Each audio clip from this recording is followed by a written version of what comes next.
भंगा आमर बर्तमान सुधा काली सुभद्रा माँ दर्पदन रथ संपूर्ण रूप सरी जाइए बर्तमान 3 दिन लगे सुभद्रा माँ रथ भांगे और आज बलभद्र रथ भंगा चली अच्छे आपर 3-4 दिन बलभद्र रथ लगे जगन्नाथ रथ भी संपूर्ण रूप समाप्त हो। निर्माण में बहुत कष्ट गोटे रथ 3 रथ तैयारी कला 3 मास कि भांगे गोटे रथ भांगे 3 दिन लगुच टोटाली 3 रथ भांगे 15-20 दिन लगुच तो निर्माण बहुत कष्ट भांगियाटा बहुत सहज आ भांगिया से कष्ट लगुच जेहतु निर्माण करूँ एत हस खुशी के खुशी करूँ भांगिला बेलू कष्ट लगुच जेहतु कि आम पुणी से यात्रा करूँ महाप्रभु यात्रा करते पुणी से भांगुचु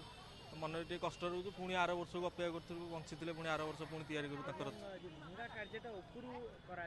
आज्ञा उपरू प्रथम कलश तापर उपरू धीरे धीरे तल जाए आसूच ना रथ तो हरीगला पुणी आ भक्त मैंने देखा सुजोग पाइबेनि ये काठ गले आम महाप्रभुर कोठ भोग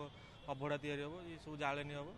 तो भक्त मैंने जी दिन देखीदे आपर देखा सुजोग पाइबे